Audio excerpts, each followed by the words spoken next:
আজকে বিকেলবেলা করে বেরিয়েছি আমি আর মা বগুড়া শ্মশানকালীর মেলায় যাচ্ছি। প্রত্যেক বছর আমি মা আর দিদুনের সাথে এই মেলায় আসি। তো এটা বগুড়াতে সরস্বতী পুজোর মেলা বা একান্ন কালীর মেলা নামে পরিচিত। এখানে মায়ের 51 রূপের পুজো করা হয়। এখানে প্রচুর ঠাকুরের মূর্তি রয়েছে। শুধুমাত্র 51 রূপের কালী ঠাকুরই নয়, এখানে আরো অনেকগুলো ঠাকুরও রয়েছে। তো আমরা সমস্ত ঠাকুর দর্শন করে মেলাতে চলে আসলাম।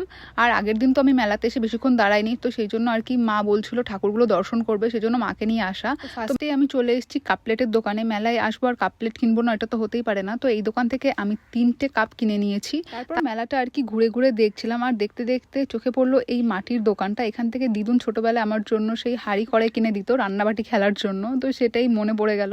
তারপরে চলে আসলাম হরেক মাল 10 টাকার দোকানে। এখান থেকে মা কয়েকটা জিনিস কিনলো। তারপরে ঠাকুরের ফটোর দোকানে আসলাম, এখান থেকে 2টো ফটো কিনলাম। আর এই দিনকে আমি মেলা থেকে কিছু খাইনি, যেহেতু আমি ডায়েটে ছিলাম। আর মা খেয়েছিল জিলিপি, মা জিলিপি খেতে ভীষণ ভালোবাসে। তারপর আমি মেলার থেকে বেরিয়ে স্টেশনের কাছ থেকে কিছু জিনিস কেনার ছিল, সেগুলো কিনলাম। আর আসার পথে খেয়েছিলাম ঘুগনি, আর মা 2টো চপ কিনে বাড়ি এসেছিল।